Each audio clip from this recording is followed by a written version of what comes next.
So the Lair released in 2022. It was directed by Neil Marshall. Neil Marshall is a director I've always been pretty fond of, from movies like The Descent and Dog Soldiers, both modern horror classics as far as I'm concerned, or at least close to it. I even don't think he was the problem with the Hellboy reboot movie either. And there's Doomsday, which is a little bit more problematic, but I still think it's a pretty unique film. And now we have The Lair. So as soon as I heard the announcement about this, I was looking forward to it.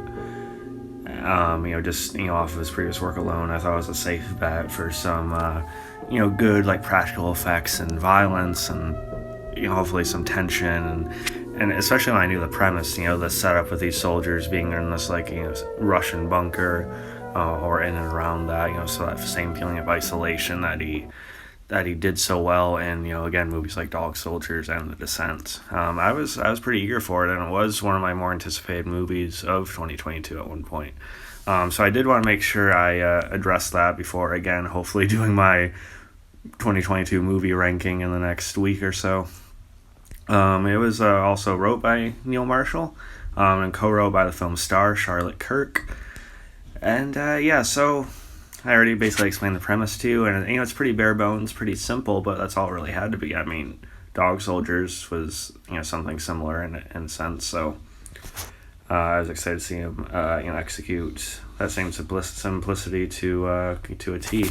And overall, I think I don't know if it's my least favorite film of Neil Marshall's, but it's a decent one. The creature effects are all practical for the most part. They look pretty good. There are some kind of gruesome kills and deaths, although there is some CG mixed in with some of the deaths at certain points, but there are some good practical ones as well. The acting is for the most part not too good. I do think Charlotte Kirk is a decent leading lady though. And again, the creatures, good effects, but I think the design is a little unoriginal. I feel like I've seen a lot of things like this in different horror films in the past decade or so. But still, they look good.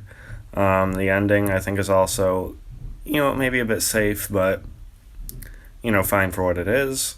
So, yeah, well, it's not really, sending me sky high or anything like I maybe wanted it to at one point. I still think it's a solid enough horror flick this year, and, let me know what you guys think and if you checked it out.